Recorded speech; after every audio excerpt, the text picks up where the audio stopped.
Welcome to top reaction. आज हम जिस वीडियो पे बात करने वाले हैं वो है जनरल वकार बांग्लादेश पर किया कब्जा, शेख हसीना भारत भाग गई, जिस पे मेजर गौरव आर्या सर ने बहुत अच्छे तरह से बताए हैं।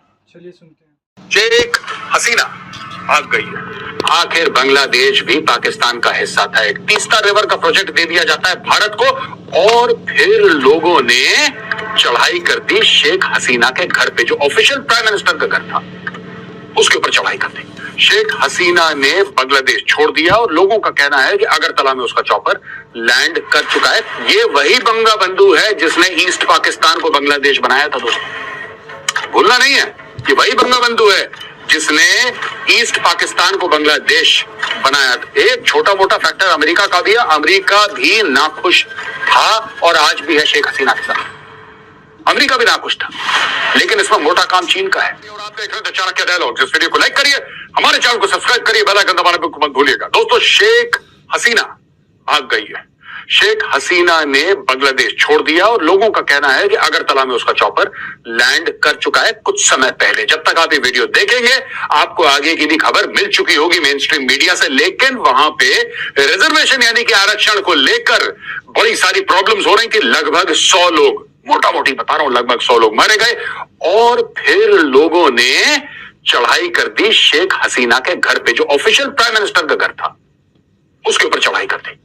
और दोस्तों ये कुछ फोटोग्राफ्स हैं जिसमें आप देख सकते हैं किस तरीके से लोग उसके घर में जा रहे हैं, उसका फर्नीचर चोरी कर रहे हैं। आखिर बांग्लादेश भी पाकिस्तान का हिस्सा था एक टाइम पे। आपको याद होगा 9 मई को पाकिस्तानियों ने क्या करा था जब घुस गए थे कोर कमांडर लाहौर के घर में। उसके घर से भी उन्होंने कोरमा चुराया था, मोर चुराई थी, स्ट्रॉबेरी चुराए थे, सब्जी दाल चावल सब कुछ चुरा लिया था। वैसे ही बांग्लादेशियों ने शेख हसीना के घर में घुस के उसका फर्नीचर चुरा लिया, पता नहीं क्या क्या और चुरा लिया वहां पे, सेम टू सेम। और यहां पे आप फोटोग्राफ देखिए कि बंगा बंधु, जिसको लोग कहते हैं बंगा बंधु, शेख मुजीबुर रहमान, उसकी मूर्ति के ऊपर एक बंदा चढ़ा हुआ है और हथौड़े से उसकी मूर्ति तोड़ रहा है। ये वही बंगा बंधु है जिसने ईस्ट पाकिस्तान को बांग्लादेश बनाया था। दोस्तों भूलना नहीं है कि वही बंगा बंधु है जिसने ईस्ट पाकिस्तान को बांग्लादेश बनाया था। और एक जमाने में दोस्तों पाकिस्तानी फौज ने इसके परिवार की हत्या की साजिश करी थी और भारतीय सेना थी जो इनके पूरे परिवार को सेफली वहां से निकाल के इंडिया लेकर आई। अच्छा दोस्तों ये तो होगी बैकग्राउंड स्टोरी। अब हुआ क्या है वहां पे? हुआ यह है कि लोग चले गए प्रधानमंत्री निवास के अंदर, ये चुपचाप भागी कार से एक एयरफील्ड में गई, चॉपर पकड़ा, मिलिट्री का चॉपर, और मिलिट्री का चॉपर टक टक टक टक करके वो इंडिया में लैंड कर गया। वहां पे वकारुज़्ज़मान कौन है? Chief of army staff of the Bangladesh army. उसने पूरे देश से खिताब करा, देश को एड्रेस करा और देश को यह बोला कि बॉस बहुत हो गया, it's too much, we are taking over, we take full responsibility. हमने सारी पॉलिटिकल पार्टी से बात कर ली है। लेकिन ये फौज का तख्ता पलट करना क्या ये पहली बार हो रहा है बांग्लादेश में? नहीं दोस्तों, आपको पता है 1971 में बांग्लादेश बना था और जिसने बांग्लादेश बनाया शेख मुजीबुर रहमान, इस फौज ने उसी मुजीबुर रहमान की हत्या कर दी थी। तो ये जो इसकी फौज की कारकर्दगी है, this is not new, this is not something that is new. मैं आपको पढ़ के बताता हूं और आपको इंटरेस्ट होगा, तब आपको समझ में आएगा ये सब हो क्यों रहा है बांग्लादेश में।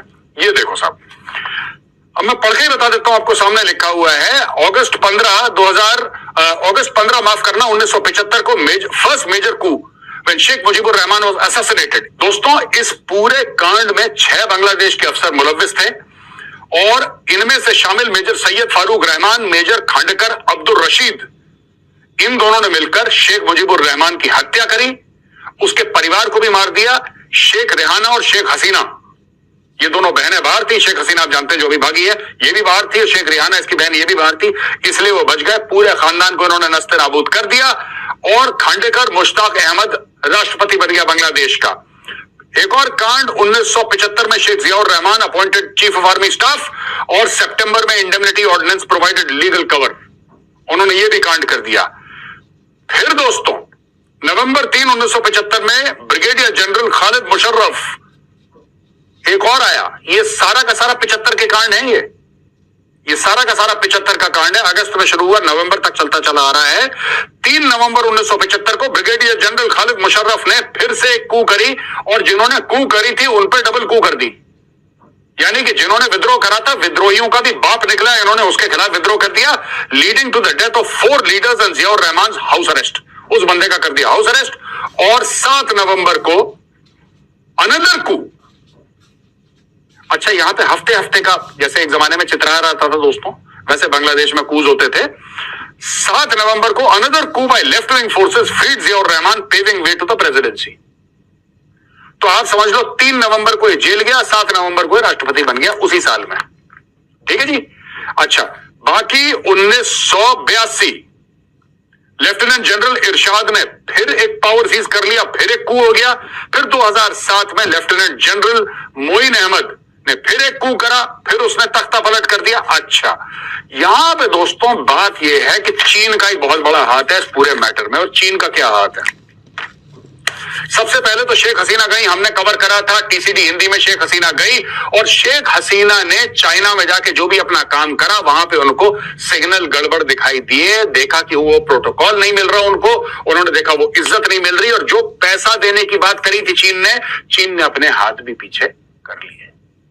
चीन ने अपने हाथ पीछे कर लिया, और चीन ने अपने हाथ पीछे करने के बाद चाइना ने कुछ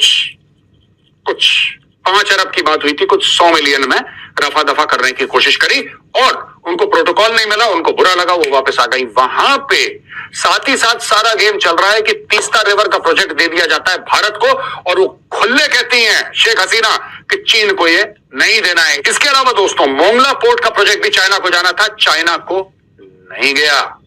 अब आप समझ लीजिए, बीच में अडानी 10,000 मेगावाट बिजली बांग्लादेश को सप्लाई करता है। चाइना चाह रहा था कि सारा काम वो करे, लेकिन चाइना इन सारी रेस में पीछे था। वहां पे अमेरिका का भी एक फैक्टर है दोस्तों, एक छोटा मोटा फैक्टर अमेरिका का भी है। अमेरिका भी नाखुश था और आज भी है शेख हसीना के साथ। अमेरिका भी नाखुश था, लेकिन इसमें मोटा काम चीन का है। मैं आपको बताता हूं कैसे। कि शेख हसीना के कुछ लॉयल मिलिट्री ऑफिसर्स लगातार शिकायत कर रहे थे चाइना से कि भाईजान, जो हमने आपसे हवाई जहाज खरीदे हैं, जो हमने आपसे शिप्स खरीदे हैं, जो हमने आपसे वेपन्स खरीदे हैं, आर्टिलरी खरीदी है, राइफल्स खरीदी हैं, वो सब कबाड़ा है। That's all bloody junk, they don't fire. आपका हथियार चलता ही नहीं है, वो हथियार किस काम का? और जब उन्होंने बोला कि आप इसको ठीक करके दीजिए, चीन ने बोला और पैसा चाहिए, मैं और पैसा लाओ तब हम देंगे। तो ये तनाव और तकरार की स्थिति बनती चली गई। वहां पे जो रिजर्वेशन की बात थी दोस्तों, पीछे की कहानी ये है कि रिजर्वेशन की बात थी, ये मुख्य तौर पे रिजर्वेशन किसको दिया था? ये मुख्य तौर पे रिजर्वेशन जो मुक्ति बाहिनी थे, जो शेख मुजीबुर रहमान के साथ थे, जिन लोगों ने बांग्लादेश के लिए हथियार उठाए और अपनी गर्दनों को, अपने माथे को संगीन के ऊपर रखा, तलवारें अपनी गर्दन पे रखी और देश के नाम पे मर मिटे, उनके बच्चों को रिजर्वेशन देने की बात थी बांग्लादेश में कि भाई उनके बच्चों के लिए कुछ बढ़िया करा जाए। यहां पे स्टूडेंट जो थे वो दुखी हो गए रिजर्वेशन आज से। ये रिजर्वेशन आज से है जो आज दुखी हो रहे हैं। ओ भाई, ये बहुत पहले की बात है, और पहले भी इसके ऊपर प्रोटेस्ट हुए थे, लेकिन छुटपुट लाठी चार्ज हुआ है, 2-4 टीयर गैस के शेल्स फायर हुए, हवाई फायरिंग करी, सब वापस। ये इतना बड़ा हो कैसे गया मामला? ये इतना बड़ा मामला कैसे हुआ कि पूरा हुजूम का हुजूम घुस गया प्रधानमंत्री निवास के अंदर, और वहां से सब कुछ चीजें चोरी कर दी। यहां पे गाड़ी में ये भागती हैं, हेलीपैड में जाती हैं, मिलिट्री का हेलीकॉप्टर लेके इंडिया। भाई साहब, इतना आसान है? ये इतना आसान है? आपको लग रहा है ये बिल्कुल कोई मालपुआ है जो खा गया? नहीं, ये बाहर से मैन्युफैक्चर करा गया। ये जो पूरा प्रोटेस्ट है दोस्तों, ये ऑर्गेनिक नहीं है। This is not an organic protest. ये बाहर से, हाँ ठीक है, सारे के सारे जो इसके फैक्टर्स थे, मैं मना नहीं कर रहा, all the factors that are there are local. चाहे वो रिजर्वेशन का मामला हो, चाहे heavy handedness of the government हो, चाहे गवर्नमेंट का है शूट एट साइट, चाहे स्टूडेंट्स से ना बात करनी। ये जो पूरा स्टूडेंट्स का मामला है, नया नहीं है। जो बांग्लादेश भी बनाया था, शुरू में जो स्ट्रगल हुआ था दोस्तों 1948 में, मोहम्मद अली जिन्ना जाता है ढाका। वहां पे सबके सामने ये फरमाइश करता है कि साहब पूरे पाकिस्तान में उर्दू बोली जाएगी। जब उसके सामने उसकी हेडलिंग हुई थी जिन्ना की, वो भी बांग्लादेश के स्टूडेंट्स ने करी थी दोस्तों। जब 1 यूनिट प्लान आयूब खान ने बोला कि नहीं 1 यूनिट प्लान होगा और पूरा सब लोग उर्दू बोलेंगे, और उसके बाद जो बांग्लादेश में जितना भी कांड हुआ इंक्लूडिंग दैट इलेक्शन जिसमें शेख मुजीबुर रहमान को एब्सोल्यूट मेजोरिटी मिली थी और जुल्फिकार अली भुट्टो ने मना कर दिया था कि नहीं जाओ, आपको नहीं बनाते हम प्रधानमंत्री पाकिस्तान का, उसके बाद जो फसाद हुए थे वो भी स्टूडेंट्स ने करे थे। तो स्टूडेंट पॉलिटिक्स जो है दोस्तों, ये 1947 से जब वो ईस्ट पाकिस्तान था तब से ये स्टूडेंट पॉलिटिक्स चलती चली आ रही है, लगातार दर लगातार। आगे चल के क्या होगा नोबडी नोज, हमें नहीं पता आगे चल के क्या होगा दोस्तों, लेकिन इतनी बात तय है कि Sheikh Hasina she is now in her 70s, उनका मैटर खत्म हो गया। लेकिन एक और चैप्टर मैं आपको बताता चलूं ये वीडियो खत्म करने से पहले दोस्तों, तब भी ताकतें थी जो शेख मुजीबुर रहमान के खिलाफ खड़ी थी, वो ताकतें थी जमातुल इस्लामी की, वो जमात की ताकतें थी जो पाकिस्तान की लॉयल थी, जो रेडिकल इस्लामिस्ट थी, जो मौदूदी का जो नजरिया था उसको मानती थी। वो ताकतें आज भी बांग्लादेश में हैं। वो वही ताकतें हैं जमात इस्लामी से मोटिवेटेड, जो ब्लॉगर्स की गर्दनें काटती हैं, जो वायलेंस करती हैं माइनॉरिटीज के खिलाफ। These are the same people and the same people are now slowly and slowly clawing their way back to power, दोबारा गद्दी पे बैठने वाले हैं। आज का वीडियो इतना ही, मैंने सोचा कि जल्दी से आपको एक खबर दे दूं क्योंकि ये खबर हर घंटे बदलेगी दोस्तों। आप भी टेलीविजन देखते रहिएगा और अगर मोटी खबर आती है तो कल फिर हम इसी टॉपिक को उठाएंगे। Thank you for watching this video. अगर वीडियो पसंद आए तो इस वीडियो को लाइक करिए, हमारे चैनल को सब्सक्राइब करिए, बेल आइकन दबाना बिल्कुल मत भूलिएगा। जय हिंद, वंदे मातरम। गौरवारिया सर ने सही कहा है, बांग्लादेश का तख्ता पलटने चीन और अमेरिका का बहुत बड़ा हाथ है। चीन और अमेरिका कभी भी नहीं चाहेगा कि जो छोटे देश हैं, छोटे छोटे देश है, वो कभी भी स्टेबल हो, कभी नहीं चाहेगा ये दोनों। क्योंकि अगर ये दोनों चाहेंगे कोई छोटा देश स्टेबल हो जाता है तो इनका तो दुकान ही बंद हो जाएगा। जो इनका मेन सप्लाई करना होता है वो हथियार वगैरह जो भी होता है, तो ये कभी नहीं चाहेंगे कि दूसरे देश, छोटा छोटा देश स्टेबल हो। अगर कोई देश स्टेबल होना शुरू हो जाएगा तो फिर इनसे कर्जा नहीं लेगा। तो ये चीज़ है जिसके कारण ये दोनों कभी नहीं चाहते हैं कि छोटे छोटे देश स्टेबल हो, तरक्की करे। मेजर गौरवारिया सर ने बहुत अच्छी तरह से बताया। चलिए चैनल को लाइक, कमेंट और सब्सक्राइब जरूर कीजिएगा।